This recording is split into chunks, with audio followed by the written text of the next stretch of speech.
LeeFood – naujos kartos tvarus žalumynų ūkis. Traškus ir švieži žalumynai visus metus. Vertikalaus auginimo technologijų dėka LeeFood suteikia galimybę ką tik nuskintas gerybės į parduotuvių lentynas pristatyti vos per vieną dieną. Šis projektas mums buvo išskirtinis idėjiškai.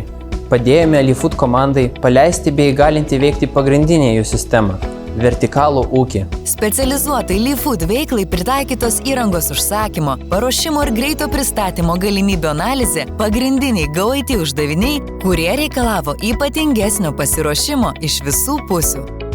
GoIT susitvarkė puikiai.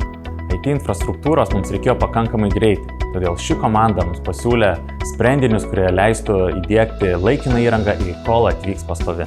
Taip gavome ne tik gamykliškai geriausiai sukonfigūruotą mums skirtą įrangą, bet ir galėjome savo veiklą pradėti nieko nelaukiant. Prie projekto ženkliai prisidėjo Dell Technologies komanda. Dėl aukšto patikimumo bei eksploatacinių standartų buvo pasirinkta Dell PowerEdge R650 server įranga.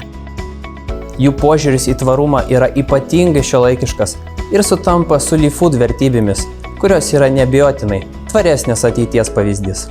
GoIT specialistai ėmėsi iniciatyvos pasiūlydami patobulinimus įmonės IT infrastruktūroje, optimizuojant sistemos veikimo principus, suteikdami klientui ne tik reikalingą IT įrangą. Įdiegus Dell serverių pagrindų veikiančius modernius virtualizacijos sprendimus pasiektas ne tik didesnis patikimumas, bet ir aukštas našumas, efektyvesnis resursų išnaudojimas, sutrumpintas atsarginių kopijų darymo laikas. Viso to rezultatas – vienas didžiausių vertikalių ūkių Europoje, modernioje IT aplinkoje. Mus labiausiai sužavėjo GoIT komandos proaktyvumas ir greita reakcija siūlant optimalius sprendimus.